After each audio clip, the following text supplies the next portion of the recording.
come to me. Happiness comes so seldom. Gladness come to me. Happiness comes so seldom. Gladness come to me. But it comes to me. Jesus saved me now. Happiness comes so seldom. Gladness come to me. Happiness comes so seldom. Gladness come to me. Happiness comes so seldom. Gladness come to me. Running fast for the edge of my life. Jesus saved me now. Happiness comes so seldom. Gladness come to me. Happiness comes so seldom. Gladness come to me. Happiness comes so seldom. Gladness come to me. Running fast for the edge of my life. Jesus saved me now. Happiness comes so seldom. Gladness come to me. Happiness comes so seldom. Gladness come to me. Happiness comes so seldom. Gladness come to me. Running fast for the edge of my life. Jesus saved me now.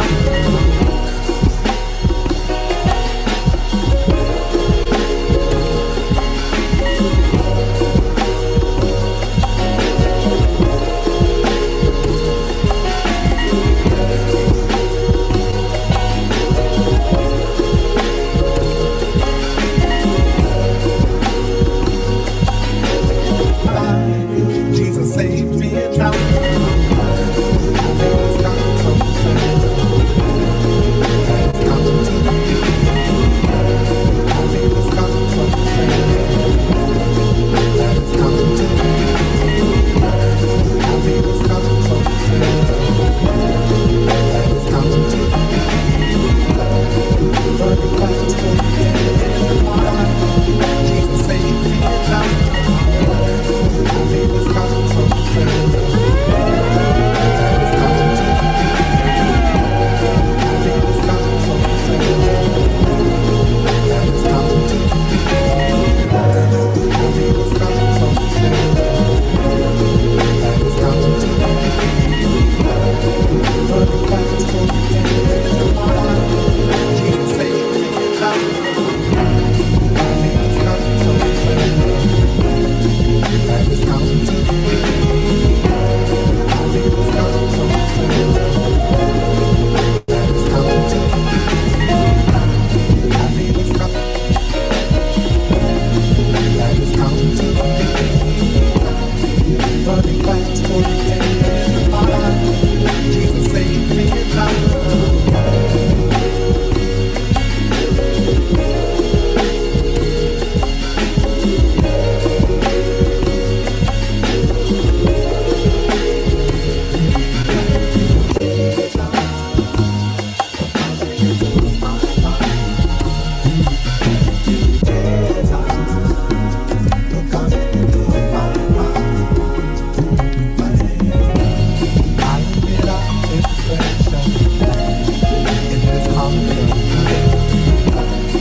Running fast for the edge of my life. Jesus saved me now. Happiness comes so seldom. Gladness come to me. It is here in the Father's kingdom. It was there for me. You took me in, and you washed away my sins. You washed away my sins.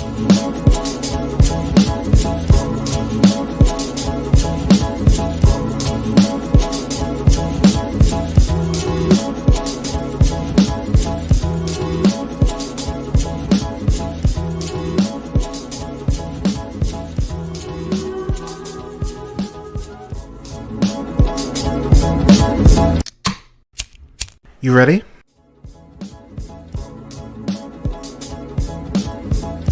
You're listening to the Real Pineapple Podcast Network.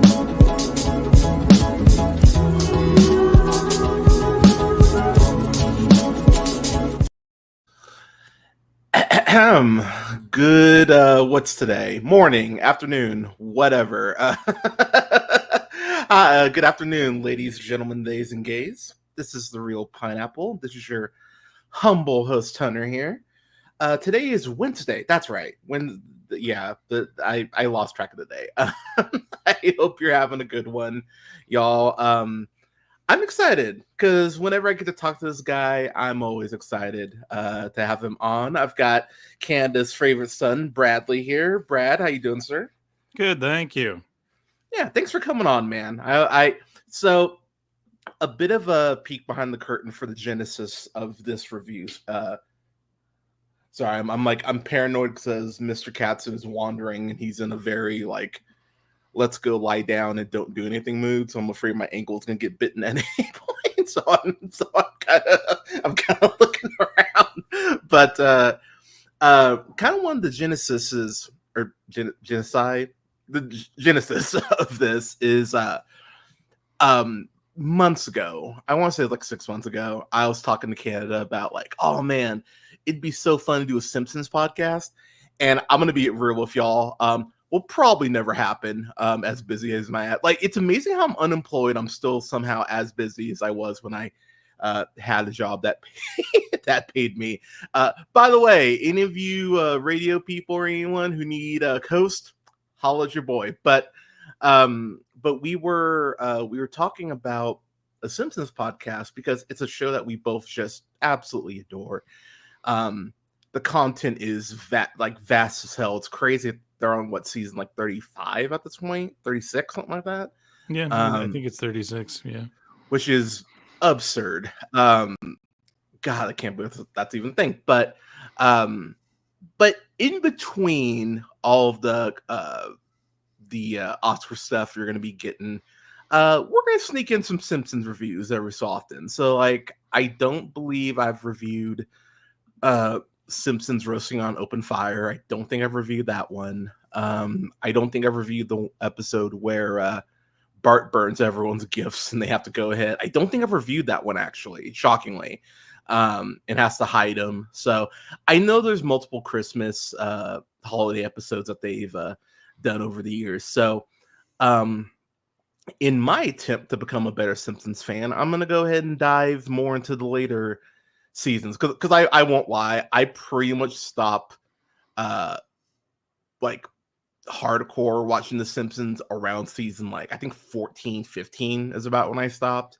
So that's probably 20 seasons worth of shit I just really haven't seen or haven't gone out of my way to see. But as we get closer to the holiday season, we'll sneak in a review or two of those. So just keep an eye out for those. But with that said, we're going to be reviewing the OG Treehouse of Horror, which I hadn't watched in years. I hadn't watched this in a long time. So it was actually pretty cool to go back and check it out. And then we're reviewing Treehouse of Horror 31, which I had never seen before until this morning. And whoo, man, they go hard in the paint on Trump on that one, but we'll save that for when we get there. But Canada, how are you, sir? How's your days going so far?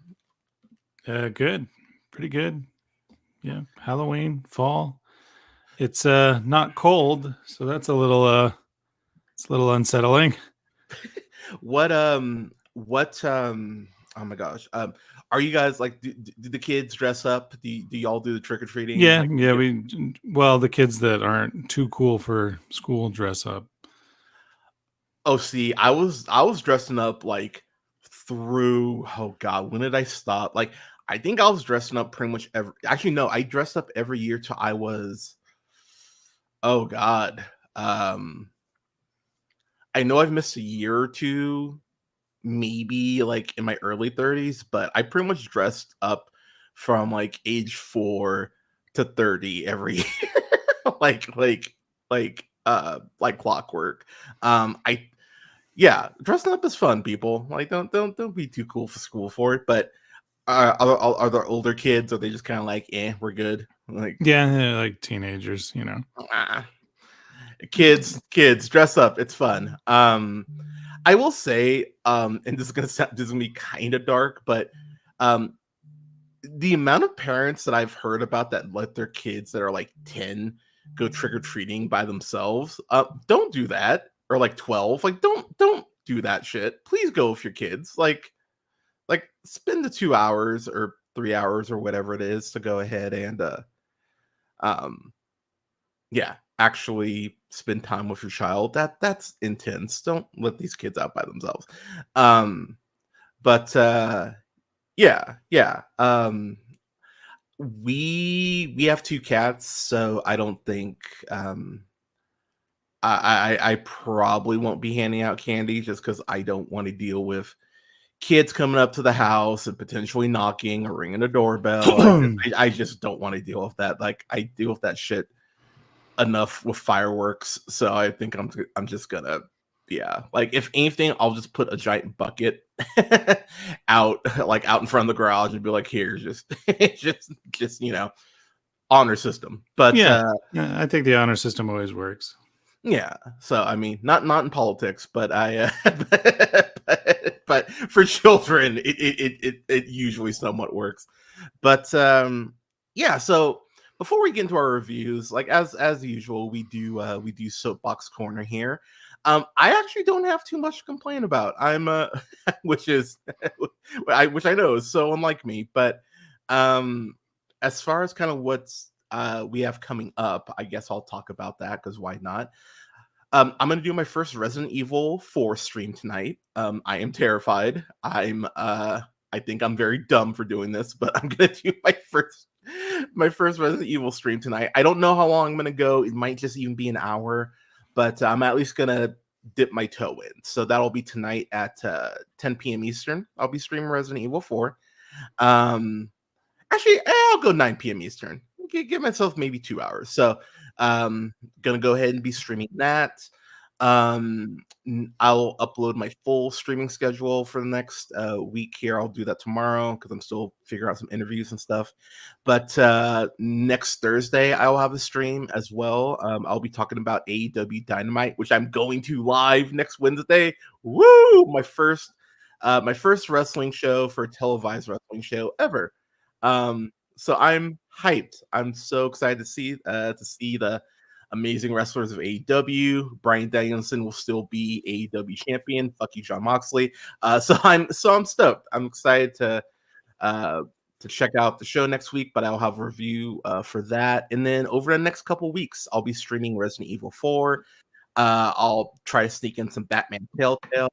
I'm gonna have my interview. I keep bringing this up and I haven't done it yet, but I'll have my review with Brandy Warwick, who went ahead and wrote, who directed and stars in the new indie horror film Wineville. That will be up tomorrow, and then I'm gonna have lots of reviews come down the pipeline for y'all. So yeah, keep an eye out over the next couple weeks. We'll have more streams and more reviews. Oh, and my Joker review will be up after this stream, which I'm not gonna lie, y'all, that's one of those reviews, like, I know I did it, but I can't remember a thing I said outside of I didn't like this.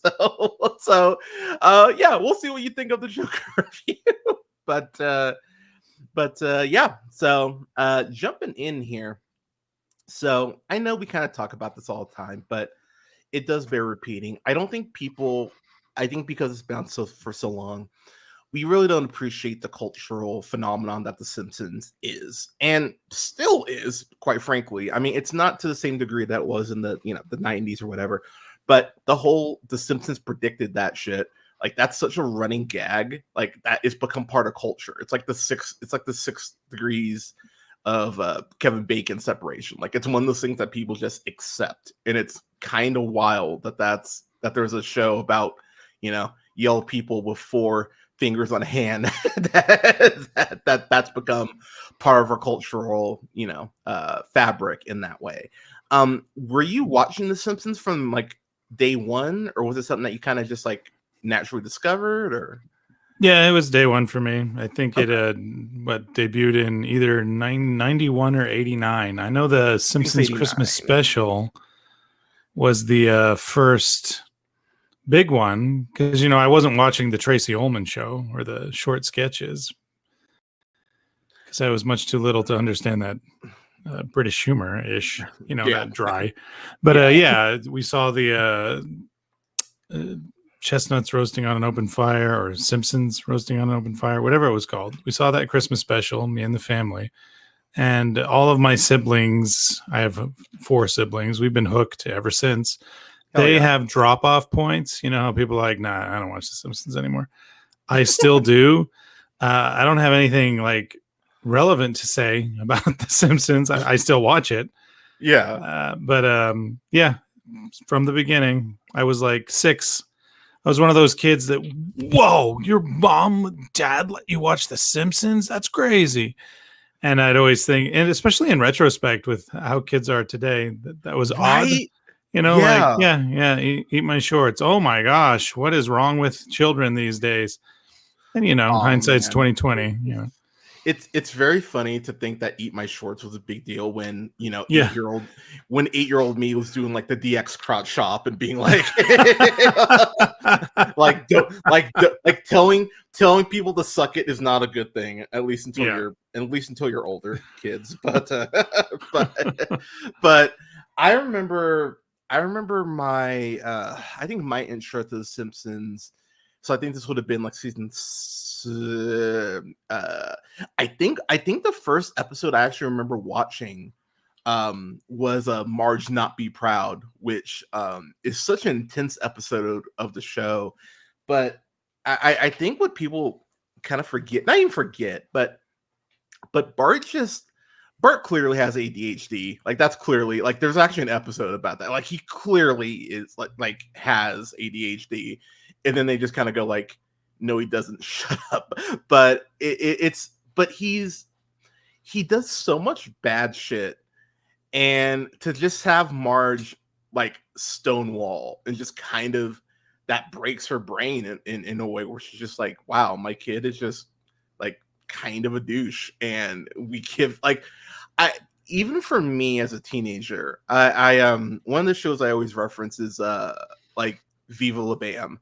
Because Bam Margera is an absolute prick, but like as a kid, it was like, oh, this is so funny. Look at him causing like chaos. But then it's like you're stressing your mom out, who's not even mean to you. Like your mom is just a sweetheart, and you're just doing it to be a dick. And yeah, Marge can be a bit of a fuddy duddy, can be a bit of a stick in the mud, but she clearly loves Bart, and the amount of rope they give him is fucking absurd, which is part of the problem, honestly.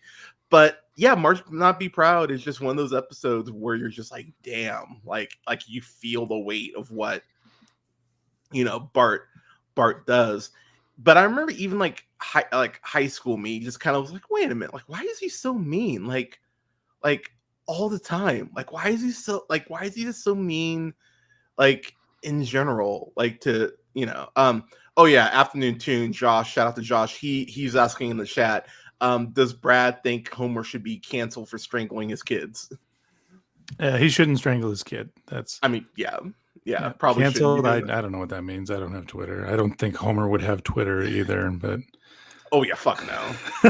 Yeah, I mean, like he might be like he might be on like the food side of Twitter where he's just following like these delicious meals. But yeah, he I'll be real, y'all. Like, if we can't cancel Donald Trump, like, what the fuck are we doing? Like, I don't think cancel is a term to make ourselves feel better, like we've done something. Like that's what I think canceled is at this point. I don't think canceled is like a feasible thing anymore. I do think Homer lives in a cityscape, Springfield, where any one of those other adults seeing him strangle his child would be like, all right. So that's happening. I don't think, not only do I think they wouldn't care, some of them would probably be like, strangle him good, Homer. Yeah, you're not wrong, man. Well, what I imagine is those people would be the ones who were like, who would like go into their house and they would wait at the front door for their wife to go ahead and bring them like a scotch. They're just like, wait a minute, this is wait, like why? Like it's 2024, but why aren't you doing this? Like it would be that sort of, it would be that sort of thing. Which I won't lie, and this is a very weird turn for me to take, but stick with me here. if there's one thing from like the 60s, and being black, there's not a lot I would take from the 60s, but if there's one thing I could take, airplanes.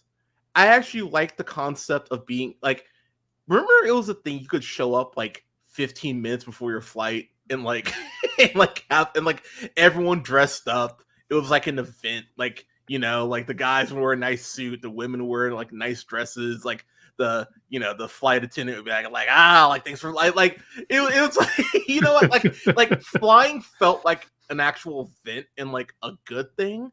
And now, man, I hate flying, man. I hate flying so much. Like, it is just, I'm stressed whenever I have to fly. Like, I wish we could bring that back. Granted, that would require us having more than 4 airline options, and them actually making the seats big enough for an actual person. Yeah. But if we could bring that back, people, that'd be nice. I like that. But wow, woke culture made strangling all of a sudden bad. Not if you hang out with the people I do, but that's neither. That's neither here. But that's neither. There are a lot of strangling serial killers. So. Oh, I that's not the direction I was going. Traditionally, they were all white. So yeah. I mean, yeah. That. Well, also that's the. Is there a strangler on SpongeBob? I think there's a strangler on SpongeBob. There probably is. That's been on for a long time, also. Yeah, so I could see a strangler on SpongeBob. I think there was a. Oh yeah, there was a fat guy strangler on Family Guy that Robert Downey Jr. voiced. Oh, that's right. That's funny. Yeah, right. See, so there's maybe that's what I was thinking of. I think I was thinking of the of that's weird. That's Mr. Krabs thought he murdered somebody once and had SpongeBob help him get rid of the body. Yeah, the health inspector. Yeah. like I. That's a dark episode. So, I know we'll get back to the Simpsons in a second, people. We go off the roads here. We go all terrain sometimes. But to piggyback off that though, SpongeBob is kind of similar in the way that I think the glory years of SpongeBob. So I'd say like seasons like 1 through I'll go look 7, like seasons 1 through 7. That's top tier television for me. Like that's become one of those shows that like I'll throw on for the cats, and there's just like, oh yeah, like they hear the song, I'm like, oh yeah, SpongeBob. But there's a lot of horror in SpongeBob, like very eerily to the same extent like The Simpsons, because when they did the first Treehouse of Horror, that's season 2 that they introduced it, and then they've pretty much done a Treehouse of Horror episode every season since season 2. I think they missed like season 6, I think, or 7. Like there's one random season early on that I think they missed, but for the most part, they pretty much hit like every single season there's a Treehouse of Horror episode. And I love the opening of this because this is how I feel about most things, where Marge comes out and is like, maybe you should tuck in your kids early instead of writing letters tomorrow. which I was like, oh, I like that. like one thing that people like, so Leia didn't grow up with The Simpsons, and one thing that's been really funny about watching, like, because it's become one of those comfort shows I just throw on when we're going to bed. One thing that's been really funny is her like catching a lot of these jokes where she's just like, wow, that's really dark. Like anytime Skinner has a flashback to when he was in the army. Or Vietnam, yeah, and he like talks about like, oh yeah, I made sure I got him back, and then goes like, anyways, and you're just like, whoa, like the show's that's one of my favorite running gags at anything, because it's like, whoa, like, all right, are we gonna not go more into that? But one thing about The Simpsons that I've always loved are sight gags, and I think they might be the best show ever at sight gags, because there's always something that you're like, oh, that's fucking clever. So when you open up on this Treehouse of Horror episode, there's all the debut of all like the tombstones that they typically use for most of Treehouse of Horror. So so there's Garfield, Your Name Here, Disco. I love all like those are some of the ones I caught. Afternoon Tune is asking, why do people like SpongeBob? Because SpongeBob has a very frantic, fun energy to it, and then there's also enough adult jokes in the show that you like Squidward is clearly like a bitter gay man, because he's trying to bring culture to Bikini Bottom, but he's also not nearly talented enough to warrant the the level of entitlement that he has. He's basically the Uncle Joey of Bikini Bottom. For those of you who watch Full House, like he's that was always something that bugged me about that show too. Like Uncle Jesse always talking to other people about how they need to work harder. I'm like, fuck you and your shitty cover band. Like what? Where do you get off telling people to be better? It's like you fucking sorry. That's one of those white shows that always bother me for that reason specifically. I was just like, why is no one like Jesse doesn't do anything? Like, why is no one gonna tell him? Like, well, Jesse was the sister brother of Danny Tanner's wife, so they're brother-in-laws. So he moved in to help after his sister died. When I was a teenager watching those, it always made me wonder. Shout out to how beautiful John Stamos is, but how hot was Bob Saget's wife in this show? Do you think? She must have been freaking gorgeous. You don't ever like. I didn't watch Full House and like. Yeah, that makes sense. Do they ever show? They don't ever show her, do they? I can't recall, but yeah, any Full House fanatics, let me know. Interesting, yeah. Was she Greek? Because he plays a Greek man in that, and well, John Stamos.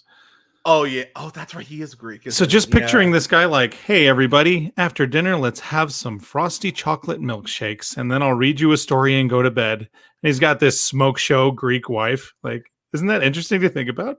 That would be that almost feels like that the Other Guys bit where it's like Will Ferrell's married to Eva Mendes and like Mark Wahlberg's brain just cannot like comprehend like how they got together. He's just like no, seriously, who is this? Oh yeah, or like Jerry and his wife and daughters on Parks and Rec. And that's my favorite example of it. And Adam Scott's all like, so what happened exactly? And everyone's like well, what do you mean what happened? It's just Jerry and his family. And he's like, yeah, but how does this work? How did it happen? Yeah.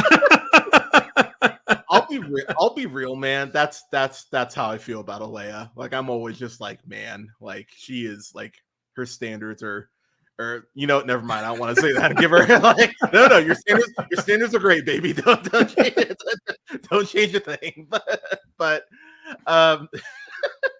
but I love the opening for this episode because it's just two kids telling stories. And honestly, that's something I used to do a lot, especially when my sister was growing up, just to help her get to sleep. It's just like, all right, let's just trade stories back and forth. And Bart, he thinks he's great at everything. He's not, but he thinks he is. And so, Josh is asking, is the sun not blinding Bradley? I'll be honest, I was going to ask you about that. Is the sun not blinding you? Like, no, it's free vitamin D, man. You got to get it while you can in this country. That's fair. Oh God, I don't want to say this out loud, but I'm going to. My first thought, if Trump won't win, people, like, please go vote for love of fuck. But I had a flashback to the Who Shot Mr. Burns and Trump just being like, the sun made fun of me. The sun is racist. I'm going to block out the sun. And I was just like, oh God, he would do that. He would totally. That's interesting to think about in a Trump scenario, because Mr. Burns is alone in his wicked machinations usually. Sometimes even Smithers fights back against him. But to have Trump be like, the sun, no good. A lot of people are saying very bad.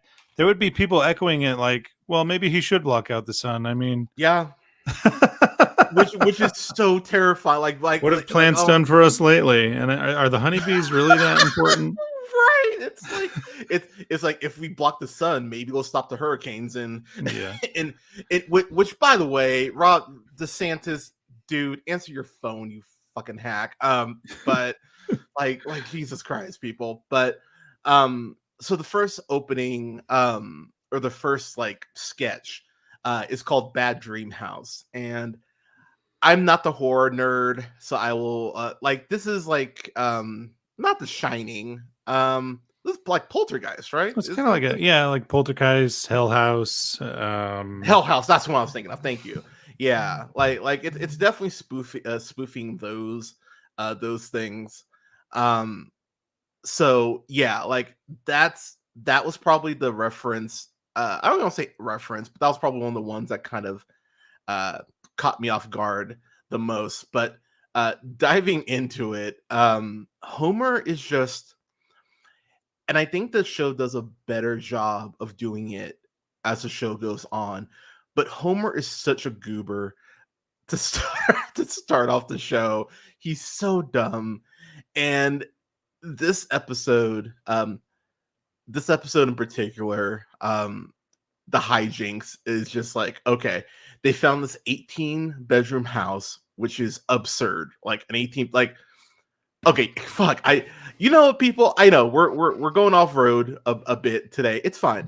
But I was talking to Alea. We were having the like, if you got, 3 wishes thing last night. I kind of touched on that with you. So I was saying that I would want to be worth like 999 billion, just because I would straight up start changing like shit. I'd be like, all right, we're gonna go reshaping ahead. the world. Yeah, like sure. for the better. I'd be like, all right, cool. Like we're gonna establish, this LGBTQ foundation, this women's foundation for scholarships, this, give money to BLM. We're gonna get abortion back, as far as like on a like on a national, like I would start doing like that shit. That's like day one.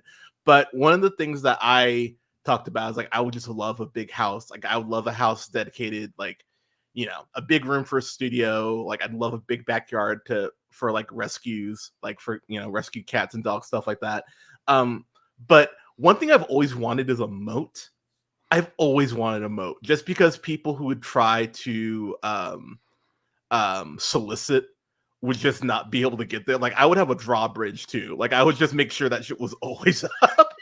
And unless it's DoorDash, then I might drop the bridge down. But make them swim for that tip. But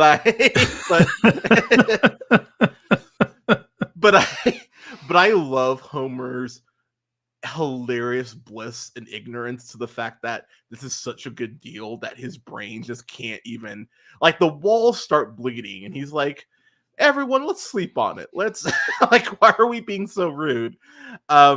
It's very much the white thing I always laugh at, where it's like, the house is talking to you, why don't you leave? Like the house literally says get out, and he's like, well, but I do like that in a lot of these horror cliches, the husband's all like, okay, all right, everyone calm down, there's no such thing as ghosts.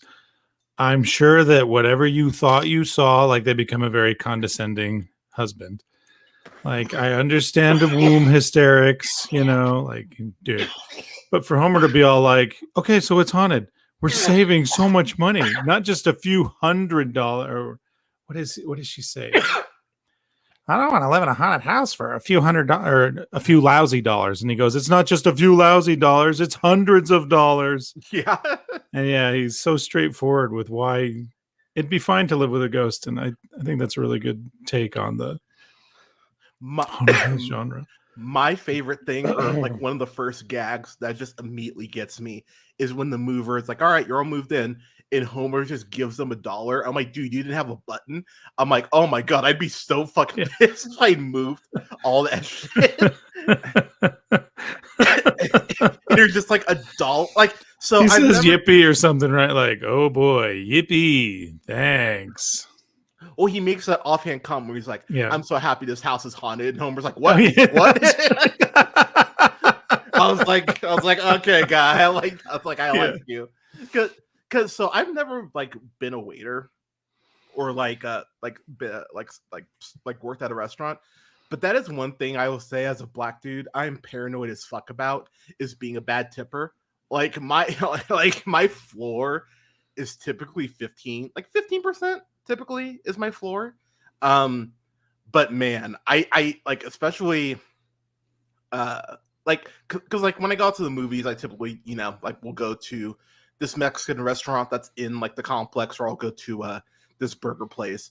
And so I usually like 20% is usually what I go with. Cause I'm there all the time. But man, I've seen people in front of me get like a $90 tab and tip $5, and I'm just like, oh man, like I would fucking hate you if you pulled that yeah. shit. So that moving bit really worked for me.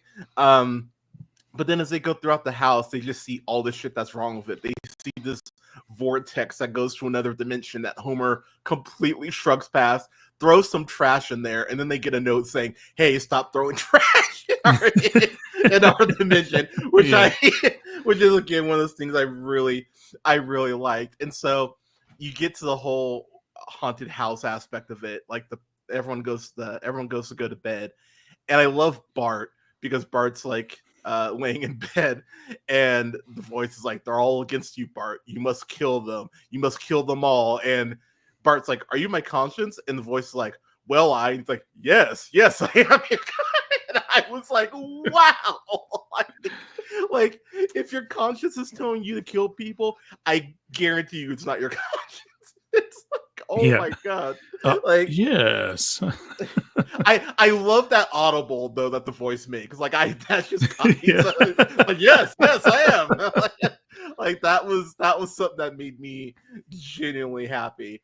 And then it goes ahead and leads to everyone straight up wanting to kill each other. And I love what Marge says, where she's like, "I know the other house wasn't perfect, but I know we never tried to kill it. Like, we never tried to have a knife fight."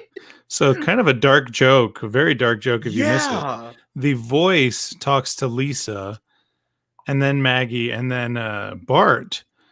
But Marge and Homer, it doesn't talk to. Marge gets up and we feel like, oh, she's being influenced too. So because she goes and gets a knife out of the kitchen, but it's for sandwiches. Homer gets up, grabs an axe, and it says, "They're all against me. They all must die." And some people feel, was this unprovoked? Was Homer just getting up to like chop up his family? I didn't even think about that. Oh, and the two parents get up without being talked to. Oh, I didn't think about. Oh, Canada. Oh, fuck.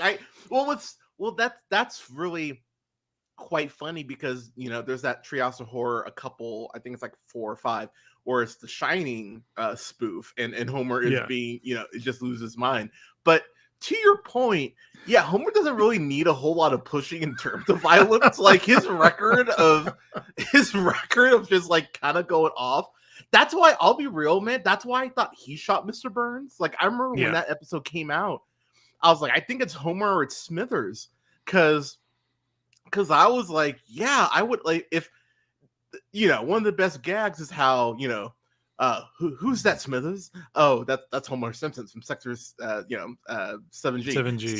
7G, Simpson, eh? And he can never remember his name. And I think at some point I would snap. Like, and so like as I'm watching it and like it would made sense to me. So, but to your point, unprovoked on the violence. That's wow, that's fucked. And But what I love how it ends is that Lisa is basically like, okay, we're in this house, we're here to stay. Like, can we live together? And the house is like, oh yeah, can I take a second to think about it? And the house just goes, fuck it, and kills itself. The house would rather not exist than to live with the Simpsons. I was like, holy fuck, that's fucking hilarious. But I love what Lisa says, where she's like, "Yeah, you can't help but feel a little insulted." It's like, fair. But I love that opening bit. Like, I thought that opening story was like, I mean, it's not scary, and I would say if there's I don't even want to say complaint, because I don't think something needs to be, like wooga booga. I don't think something needs to be scary for it to be, horror. Personally, but I thought that opening bit was a lot of fun. We'll grade everything obviously overall, but I really enjoyed the first opening story. What did you kind of think? No, I like it. I like haunted house stories. I've read a lot of them. Big poltergeist reference was Homer freaking out at the realtor over the phone. He's like, when you sold this to me, you never said it was built on an Indian burial ground. No, you didn't. Well, that's not what I recall. And then he says to Marge, apparently he told me 5 times. Which, oh man, that... Yeah, in the Poltergeist movie, they didn't mean to build it on an Indian burial ground. They moved the graves. They just left the bodies, and that's why their house was haunted. Oh, see, I'm that So person. That's the reference. I'm that person who I do research on places before I move in. Like Yeah, dude, man, like, nah, I'm not gonna be moving to some place where it's like, why, like, why, like, why's your TV floating? Oh, fuck, what did I move to? What's this? Yeah, no, fuck that, man. So then we go into episode 2, or the second bit, which is Hungry Are the Damned. And so very close encounters of the third kind opening, as far as like them being beamed up. Again, a great visual gag of Homer being beamed up and like it's struggling to to actually get him into the spaceship. I thought that was fucking hilarious. The 2 beams, yeah, that was fucking wonderful. And then we're introduced to the aliens themselves. So, we have the one Earthling, Kang. Nice to see a Kang that doesn't abuse his spouse. Allegedly, sorry, don't sue me. but only Kang will be seen from Disney for the foreseeable future. By the way. But we have Kang, who's just like, oh hey, welcome humans. Oh look, we have this amazing food for you. Eat up. And I've talked about on the podcast several times, and I'll be honest, I might do a watch along of it, maybe on Halloween. But the monsters are due on Maple Street, I think is one of the greatest episodes of television ever, as far as my intro to horror. Fuck that. I'm not even gonna use quotes for that, because that's horrifying. That is a horrifying fucking episode. But that's where my brain went. I went to like Monsters Do Maple Street, and then I went to Serve Man. Obviously, that's where my brain goes to. And so I love, like, I'll get to the end here, and we can backtrack. But I love the ending. I love the fact that the aliens were like, "Nah, we were just trying to like be cool. Like, why did you think we were trying to eat you? Like, that's fucked up. Like, fuck you. Here, go back to Earth." And I love that twist, because, again, like, my brain would do the same thing. I'd be like, oh god, they're gonna try to fatten us up and eat us. Oh shit. But then when you realize they're like, oh yeah, we're gonna introduce you to shit that's like an emotion that's like 100 times better than love, and like you would have been able to like live longer, and you're just like, oh damn, like how do you like psychologically live with the fact that you blew this insane great chance? And Marge, to her point, it's weirdly specific to Lisa, but also specific in general, where she goes like, sometimes you're too smart for your own good. And I'm like, man, that's a mood. Like, sometimes you do just need to like like not overthink shit. But to Lisa's point, she had every right to be like, this seems sus. But absolutely. But I love the layout that they had. They had those pork chops. Like, I haven't had a pork chop probably in a decade. I love good pork chop. Wow. A good pork chop with some applesauce. Pork chops and applesauce. Yeah, like when they brought up applesauce, I was like, oh fuck, that's right. You can't do applesauce with like. So I don't know, man. I might end up making pork chop next next month, because I was like, damn, that sounds good. But yeah, it's probably the best joke in this whole story is when they go, they're laying out the ship, like, oh, we have this incredible thing and this incredible thing. They talk about Pong, and I love the way that they're just like, yeah, we have Pong on Earth, and just like, yeah, you don't have it on the screen like this. And Marge is like, yeah, no, your Pong is very nice. And she kind of looks at him maybe the most Marge moment in the show, outside of like when I remember talking to Bart and going like, honey, I wish I had time to reassure you right now, but mom's got something going on, and just being like, wow, like she just straight up admits, like, I know I coddle you sometimes, but I don't have the time to do it here. But I love the gag of we receive over 1 million channels from across the galaxy, and they're like, "Oh, do you have HBO?" It's like, "No, that'll cost extra." It's like, yeah, no, that costs extra. Yeah. it's like okay, because I'm old enough to remember that was like a huge hotel bit. It's like free HBO, like that was like, but that used to be a hook for people. Like I remember, like my mom's like. Some of my parents' friends would actually be like, "Oh yeah, if I'm like traveling for a conference or something like that, and they have free HBO, that's actually something I would look for." So that actually was a hook back in the '90s. So it was kind of funny to have that brought back. But yeah, talk to me about your thoughts on this episode. Like, what gags worked for you? No, I still really enjoyed it. I enjoy anytime an intellectually superior family member or part of the group sees something suspicious, but then it turns out not to be. I mean, the aliens weren't doing her any favors either with her active imaginations. Like, they fed them so much and so often. And then to the episode's direction credit, we get a bunch of scenery of the Simpsons kind of being presented as food. Like there's a scene where the table is all spread out and Kang or Kodos is lifting up those silver plates to show what food is on the plates. And it looked like Marge and Homer's heads were on the plates. And poor Lisa's like, and I just love the idea that space dust is covering up the title. The book doesn't really say that. They do that bit like, I think 4 times where it looks bad, then it looks okay. And then they blow on the book again and it looks bad. And then he's like, wait, there's more space dust. And he blows on it and then it looks okay. And that shit was hilarious. That was a really great gag. I do like it was he just passed away recently. Voice of Vader, voice of Mufasa, James Earl Jones. Yeah. He plays the alien Kodos and Kang's third companion, who we can't say his name, and I love that bit.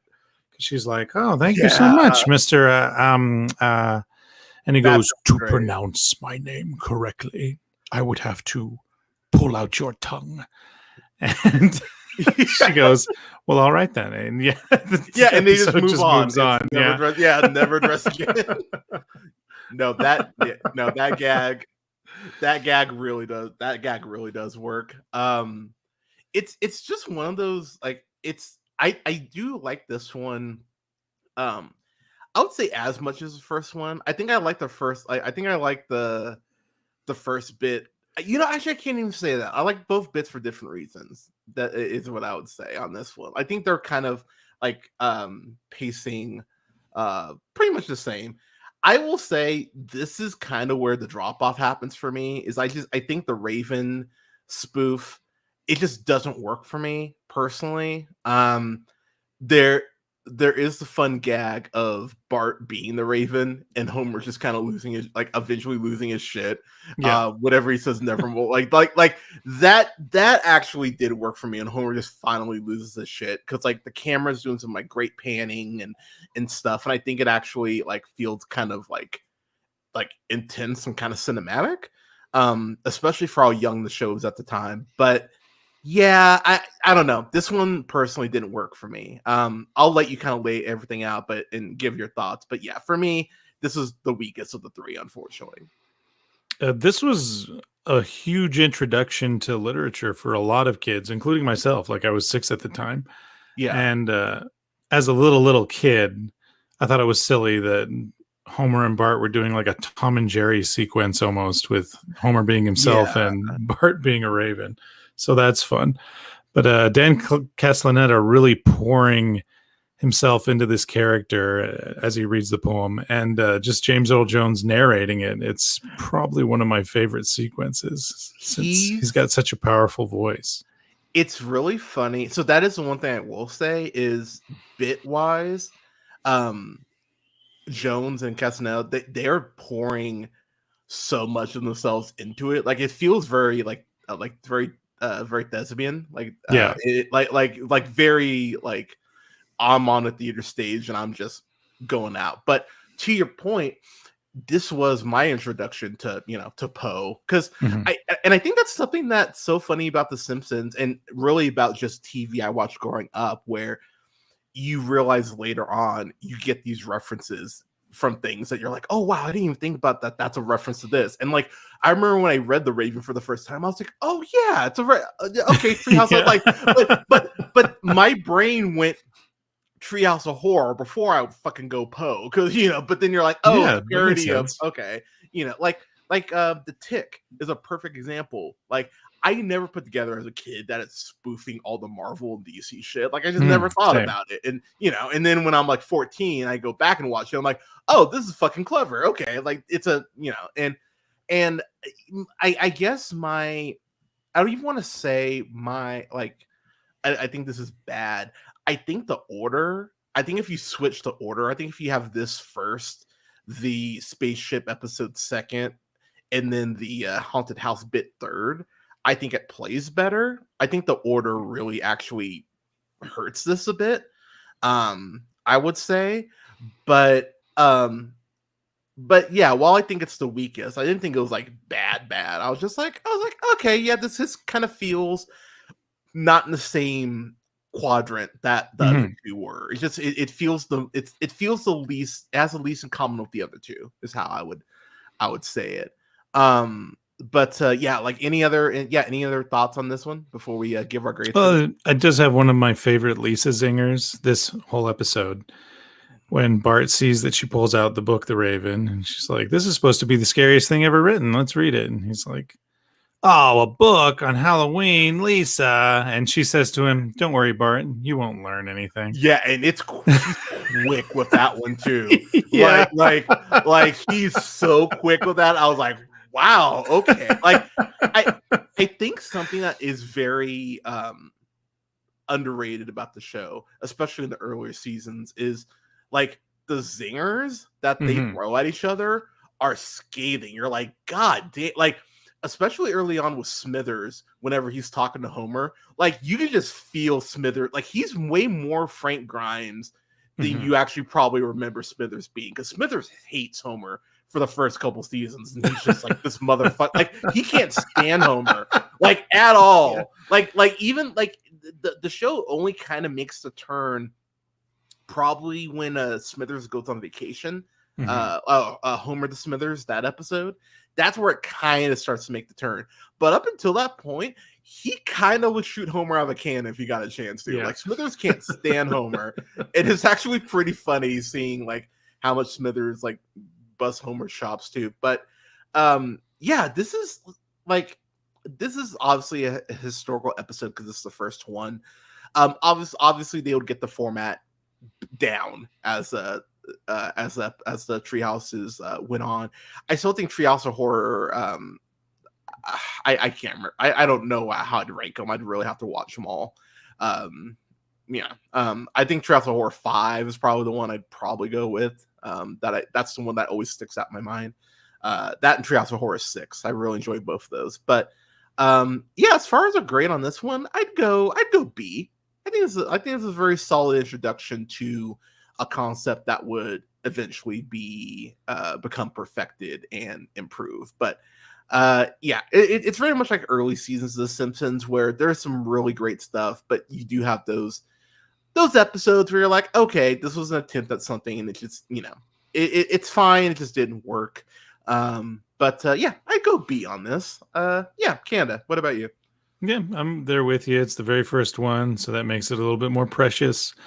And also you can talk about the foundations it set for other animated shows that then kind of copied this entire format, and then joke about how, well, The Simpsons do everything, so it's okay, we're stealing the Treehouse of Horror format. Regular show does Tales from the Park, for example, all great, all inspired by The Simpsons. Nothing really stands out too much from this, other than it's probably a lot more popular now with James Earl Jones passing, him reading The Raven. And I go with B as well. It's something we always watch annually, me and the fam. All the kids get to watch this one because there's nothing too scary in it. As you pointed out, as it gets into Treehouse of Horror 4, 5, and 6, there's a lot of imagery in that's a little bit too scary. Yeah. They definitely ramp up. And the fear.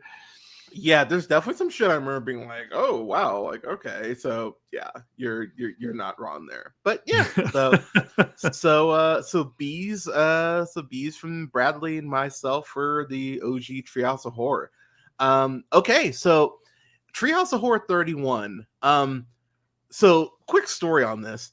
I want to do Treehouse of Horror that I had never seen. So I was like, okay, well, I'm just gonna pick one. I had no idea. I didn't look up anything about this one. I just literally picked the number, and I was just like, later season, cool. We'll do Treehouse of Horror 31. And when I started it, I just started laughing. I was like, oh wow, what Treehouse of Horror did I pick? Because it starts off with Biden Harris sign, and then the Trump 2020 a banner. Trump Putin sign was that one. Yeah, you see that in the front yard.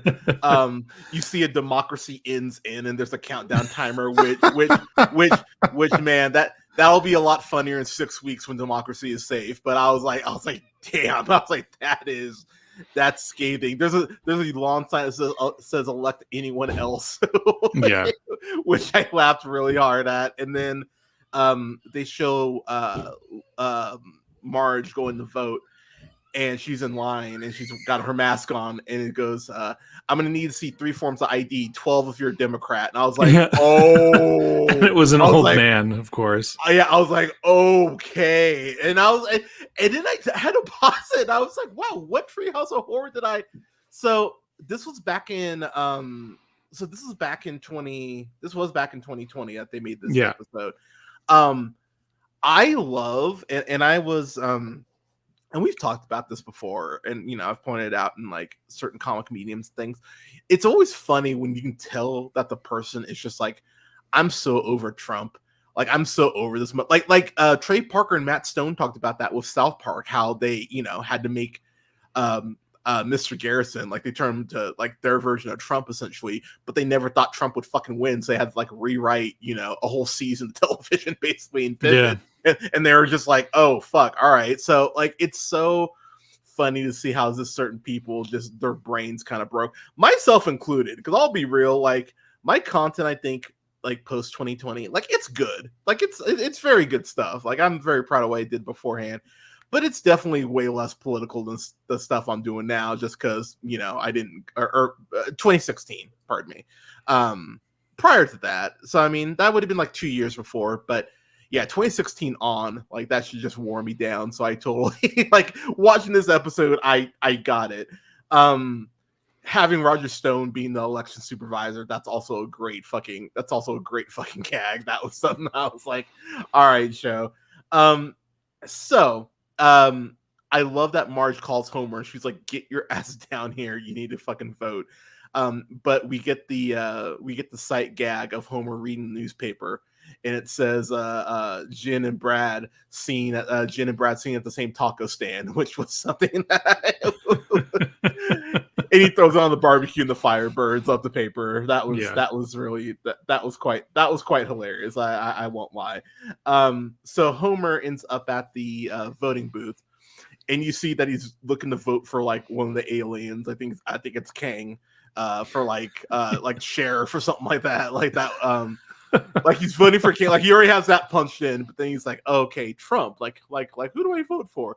And then it starts to list all the shit that Trump had said like at that point. So in that spirit, I went ahead and I paused, and I'm going to read every single thing that the Simpsons listed that Trump did. Are you ready, kids? Here we go. So, made it okay to shoot hibernating bears, put children in the cages, called Mexicans rapists, imitated disabled reporter, looks lousy in a tennis outfit, can't get wife to hold his hand, called third world countries shitholes, called Tim Cook Tim Apple, said Jewish people are who vote Democrat are disloyal, showed top secret government documents at Mar-a-Lago restaurant, called white supremacists fine people, leaked classified information to the Russian ambassador, asked the president of Ukraine to investigate the Bidens, called for China to investigate the Bidens, walked into the dressing room of Miss USA pageant, pressed the Australian Prime Minister to help Barr investigate Mueller, talked about grabbing pussy, lied about the size of his inauguration, refused to release tax returns, gutted the EPA, confiscated and destroyed interpreters' notes after meeting with Putin, tweeted classified site photo of Iran missile site, called Baltimore disgusting rat and rodent-infested mess, described Meryl Streep as overrated, leaked information to the press about the 2016 Manchester Arena bombing, did not attend any White House correspondence dinners, said Megan Kelly had blood coming out of her, or whatever, called Carly Fiona horseface, and brought Ivanka to the G7 summit, ruined impeachment, and corrupted Congress. Whew. All right. That's the whole list of what they listed. How are people voting for this fucker? Homer's kind of reacting to them casually, which is pretty funny. And he's saying things like, oh yeah, I remember that. Oh, that's got to be made up. I hope that's made up. You know, it's just funny how he's kind of, even Homer's all like, yeesh. Why even Homer is self-aware enough to go, oh, I can't vote for this guy. So people, if you want to be smarter than Homer Simpson, seriously, like, listen to that list I just read off. Might I add, without a drink of water, by the way. So props to me. But that list, like, real quick, I know that Trump has become one of those things that's like, you know, we just like accept like your creepy uncle's alcoholism. Like, I understand that some people just have just kind of go like, whatever, it's a necessary evil. It's not, though. And we have to like not get to the point where stuff like that is so insane that it's commonplace. So just keep that in mind, people, that list is stuff that actually happened. Before I throw it to you, I just want to throw out one of the jokes that just that kills me after Homer votes, because we find out that Bart, what's this called? It's called Toy Gory is the opening. Yeah, Toy Gory. It's because it's supposed to rhyme with Toy Story. Yeah, I mean, titled one. But... Yeah, it's not the best title, but what I'll say, I love this opening bit. I think this opening's fucking great. I love this segment. It caught me so off guard of how dark the ending is. Like, I was like, wow, that is like, really, you're ending it like this? Like, this is like, it's kind of fucked. Like, it's not even kind of fucked. It is fucked. It reminds me of the Twilight Zone episode where I'm blanking on the guy's name, but he's an entertainer and he has the puppet, and the puppet basically becomes like alive, and they end up switching roles, and the puppet becomes a person and the guy becomes his puppet. And I remember 7-year-old me watching that going like, cool, never going around a doll that's ever again. Like, that's horrifying. But the kid, like, the toys like go after Bart, and it's kind of crazy because like we've argued about this before, because I think we talked about how I think Sid is a fucking monster in Toy Story. And I can't remember what you like. I feel like you retorted just kind of like, well, you know, kids are rough with their toys, but I'm like, dude, you can't be that like the joke that Krusty is like Bart is such a bad toy owner that the Jack in the Box won't even come out of his box. Like, that is so dark. Like, it kind of morbid. But that's a joke that I was like, oh, Brad will appreciate this because he's one who's been saying like, oh, kids will be kids with toys, but also he'll see that and go like, oh, wow, what's Bart doing to these toys? That makes sense. No, absolutely. And I think it's probably a little bit above Sid's level. Because me personally, I loved my toys growing up. Same. Whether they were action figures, mostly cars, you know, the basic toys of a 90s kid. So anytime anyone took like joy in breaking it or like just maliciously mutilating it, a toy, I'd always feel like that kind of like, is there a psychopath in there? So that's how I felt when kids would burn ants or like torture bugs. Exactly. Like I'd always just be like, you're weird. Like, why are you finding like why are you finding joy in this? Yeah. Sorry, continue. And well, it goes back to what we were kind of saying before. Bart's mean, but I think he's just got a lot of this unfocused imagination and turns to, rather than creating like his sister, like that spot in the family dynamic is taken. So he's a destroyer.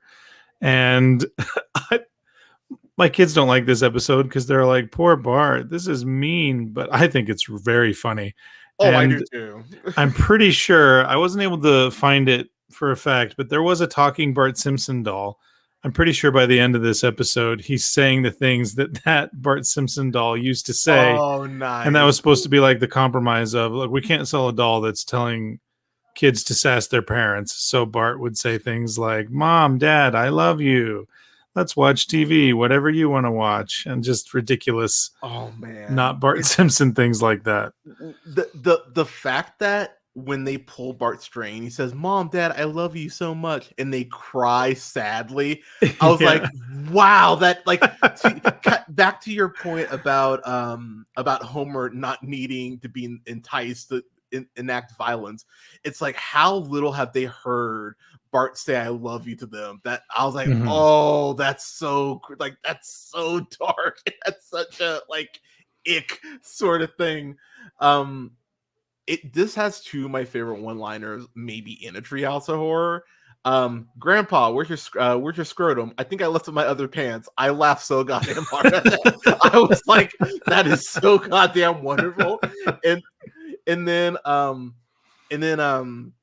the toys, they're coming together to go ahead and get Bart. And so this beheaded Malibu Stacy goes, "When I'm through with him, his teeth will be sold separately." Mwah. Love that one too. Gangster line, yeah. And then my favorite line is from his Krusty doll. "I'm doing what clowns do best, kill." I thought that was just I thought of you when I heard that. Yeah.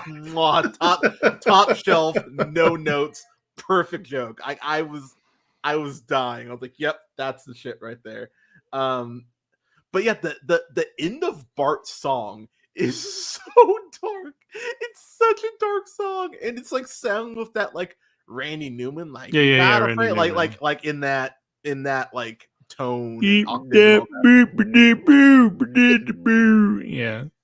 Yeah. You have no redeeming qualities.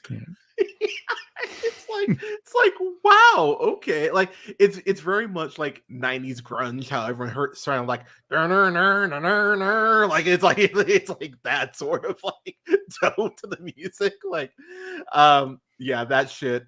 I love the fact that the message that they show at the end is don't buy toys, which coming from Disney is just the most like wink wink nudge nudge thing fucking ever, because Disney will sell any fucking thing that they can. Like that was probably the hardest. I laughed. I was like, oh wow, like someone had a little bit of self-awareness to be like, we're owned by Disney. like I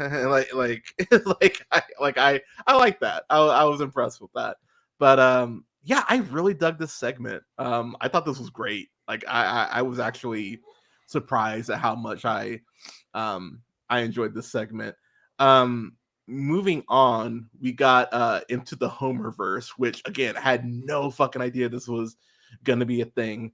I love that we get Homer at the power plant, and he opens up a door, and it's Mr. Burns and Smithers, and Burns has Hansel and Gretel in cages, and and he goes, "I like my children stringy and tough," and I was like, "Oh." I was like, wow, we're out the gate. We're going there. We're going here. So yeah, I'll let you set this one up. Like, what's the concept of this one, Canada? So it's in a nutshell, loosely based on was the first film just called The Spider-Verse or Enter the Spider-Verse? Yeah. Homer gets into an altercation with Burns and Smithers about this thing, unbeknownst to him, at the power plant, which results in Homers from across the Homerverse coming into Springfield, and everybody being immediately aware that the world has changed because all the donuts are gone, all the bowling alleys are overcrowded, and really the main gag of this is the fun ways in which Homer would look in other universes, like Homer Noir. There's an anime Homer that has epic fights with his breakfast. Anime Homer is the bet. Like I would watch an anime Homer show after this. I was like, this Homer is great. Like the split screen they do when he's going for his bacon. I was like, that's badass. Yeah, like, it's pretty fun. Like, give me that. Then you got Princess Homer, because Disney Princess, I guess. That one doesn't make any sense if Disney Plus isn't being mocked. And since they're able to do that now, go nuts. Yeah, it definitely feels like that's the biggest, like that's the not clearless. Wow, that's not a word. That's the clearest like dig at Disney, which is really funny that they get the whole "don't buy toys from us," wink, wink, nudge, nudge, and then the Disney Princess gag like 10 minutes later. Like that's a nice 1-2 punch there. So yeah, Lisa kind of figures it all out in song with Princess Homer. So they return all the Homers to the nuclear power plant in hopes to getting them back to their own universe. And Mr. Burns, with an army of his versions of Burns and Smithers, try to stop them. And it's a pretty violent, kind of over the top, violent end to the episode. Well, like Burns Bowser is pretty great. Like that was that was the one I was like, oh, cool. I was like, that actually kind of looks badass, and I like the 16-bit looking Homer. I was like, that's pretty fun. Yeah, and the sound effects are fun too. I like stuff like that. And how he can't talk. I'm pretty sure he doesn't talk because Mario doesn't talk. So he doesn't. I love the Homer Barbera. Like, oh, you look like Art Carney. Oh, don't tell his estate. Like, I love that. Like, that was a fantastic gag. And like, for those of you who are Hanna-Barbera kids, I was like, oh, that's okay. Like, great job on that. I really like that bit. But yeah, to your point, the deaths are definitely cartoonish, and the only reason that Homer wins is because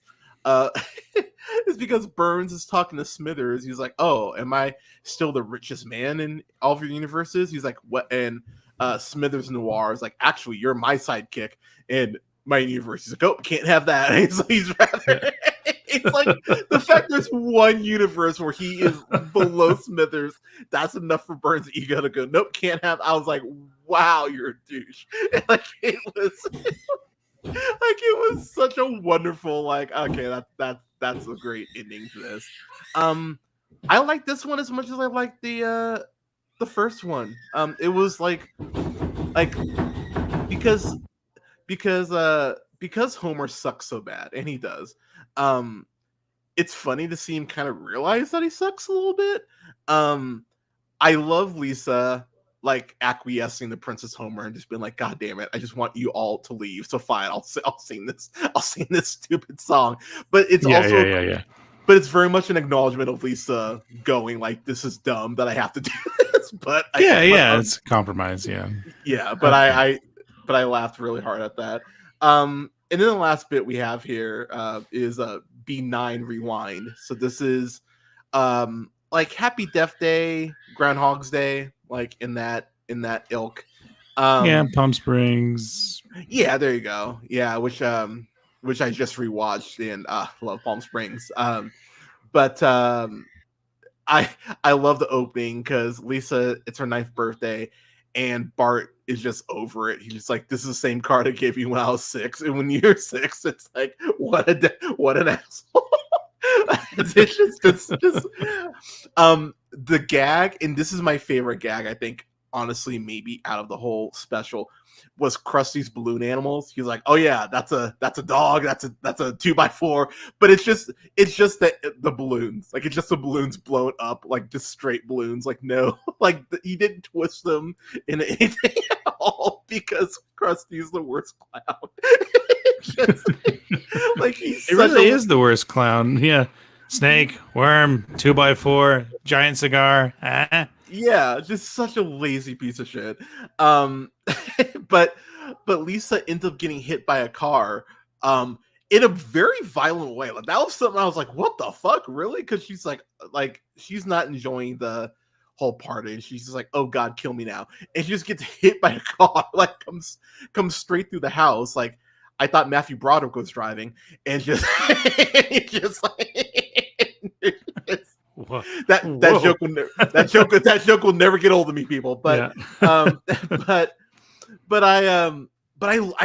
this was a great gag too. Like it allows them to up the violence, and I would say if I had kids that were like younger, I wouldn't let them watch this episode because I wouldn't want my kids being like, Dad, is a car gonna just randomly come through that? Like I wouldn't want my kids like equating that. But the deaths that they have here are actually really clever. Which was a nice surprise. you kind of know how it has to end, but I enjoyed this. Yeah, kind of your thoughts and on this.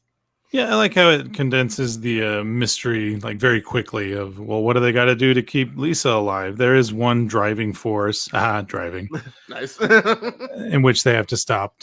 And I do like how Nelson, watching her die at the party, is able to connect with her and saying, oh my gosh, I keep dying too. We're stuck in a loop. And that's funny.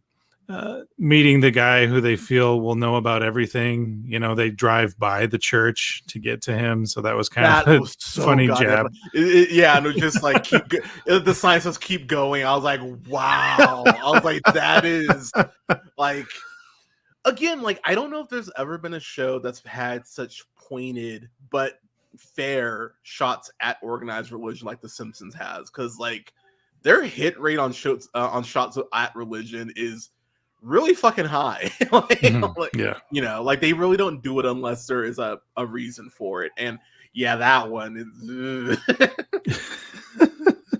and another great joke I liked about it is Lisa killing Milhouse, because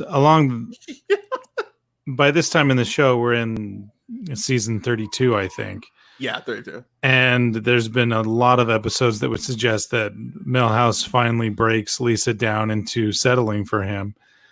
And the fans generally hate it because Milhouse is, you know, desperate and kind of needy. And that's kind of a bummer relationship to see. Because he should be with someone who wants to be with him. I'll just leave it there. So, yeah, seeing her like, oh my gosh, I know what's going to happen next. Milhouse, come over here. And having him get hit by the car instead. That was so dark. Yeah. Like, another good joke. Little Ralph Wiggum getting killed. And Lisa going, oh no, we should start over. We should reset the loop because Ralph died. And Nelson going, no, trust me. This makes things a lot easier for everyone. Like, that's a dark joke. I was like, wow. but also Nelson's probably not wrong if you take a second to think about it. Like, yeah. Yeah, like it. That is my favorite gag is when I think it's Patty. It doesn't really matter. It's Patty or Soma, but guy drives through the house, kills Milhouse and goes, "You killed a kid. You better do really well in the written portion." It's like, oh, yeah, that joke in particular got me. But yeah, this is great stuff. Like, I think this is a great capper for what I think is each segment worked for me. I will say I think this is a perfect balance of dark humor, like with its concept. I do think I won't lie, Toy Gory, like, just the name is like, the name's dumb. Like, I get why it's there, but it is just kind of like you are like stretching here clearly. But the payoff is so great. But here, I think the payoff is quite wonderful. But I think that I think it balances well with everything else. So as far as my final thoughts for Treehouse of Horror 31, I like this more than the OG. I'll say. I think the Homerverse episode, I think that's the most creative because it's just very fun, and they took some swings that are just, different, which I like. So I'd probably go B+ on this. Yeah, I think a B+ on this is fair. B+. But yeah, Canada, your final thoughts and grades, sir. So for me, these take place every year on a loop in my house from end of September till early November. So I've seen this one a lot. I think it balances the humor and this is kind of messed up, scary horror. Yeah. Like, imagine being killed by your own toys. That's wonderful. That's good stuff. I do like the Spider-Verse, but Homer. And honestly, by the time my kids grow up to be like 15, the youngest ones, I mean, and watching this with me again, God willing, I'll be like, oh yeah, like the Spider-Verse. They'll probably be like, what? Don't you mean like? And they'll probably reference hundreds Something of else. different multiverse media. Yeah. The Spider-Verse is just the best one, is all. So that's fun because then it can introduce them to quantum physics and all of that. And the closer, Happy Death Day, very underrated film, and I'm glad that they're directly parodying something that I'm pretty sure was a success budget-wise. But it was, yeah. Yeah, well, if it was a success, great news. It did get a sequel. Great movies, though, and I hope that people see this Halloween special and go, what? There was a Groundhog Day, but a horror movie? Yeah, watch it. It's hilarious, and it's dark, and it is pretty fun, and it's got a mystery element to it, which doesn't disappoint. Works on replay value. I'm giving this one, especially considering around Treehouse of Horror's 15 to like 25. It's kind of a slog, and they're not great. So this is an A for me, and definitely one of the better ones in later seasons. I won't lie. As you were like talking about it, I'm like, yeah, this really is an A. So yeah, I'll bump it up to an A myself. All right, yeah, simpatico. All right. I will say too, because it's my second favorite film of the year. Her in Boy Kills World and Happy Death Day. Jessica Ralph is fucking awesome. Like agree. Watch more of her stuff if you haven't, if you're not familiar with her work. She's delightful. But yeah, solid. So man, wow, look at Canada and I both giving the same grades. That is a rarity, people. So so you know it's gospel if we're agreeing grade wise. But yeah, man. So yeah, those are our reviews for Treehouse of Horror 1 and Treehouse of Horror 31. I am curious now. I might go through and just watch a couple other ones before the end of the season. But yeah, man, dude, this was a great reason to revisit these. So thank you for that. Thanks for coming on. Canada, if you could please tell people where they can find you and what you've got coming up before I let you go. All right, we got the Platform 2 review coming up at oneofus.net. Also, you can read all my Letterboxd reviews at Bradley of Martin on Letterboxd. They're generally one sentence and they have zero spoilers. And sometimes they don't make any sense, but I always appreciate the traffic. That's pretty much it with me. Fair enough. And then podcast-wise, as I mentioned, y'all, my Joker Folie à Deux review. God, I'm so happy I can just put this up and not think about it for the rest of the year. I'm so happy. Like, I'm so over this shit already. But my review for that will be up tomorrow on the 10th, as well as my interview with Brady Work, as well as the review for Wineville, officially kicking off the Real Scary season. So keep an eye out for all those coming up tomorrow. And then my Resident Evil 4 stream will be later tonight at 9 p.m. Eastern Standard Time. So gonna set the mood and hopefully not get too scared while I hopefully shoot zombies and they'll get killed. But Canada, dude, thank you so much for coming on. Everyone, thank you so much for listening. And yeah, never forget, as always, to keep it real. I will talk to y'all tonight. Have a good one.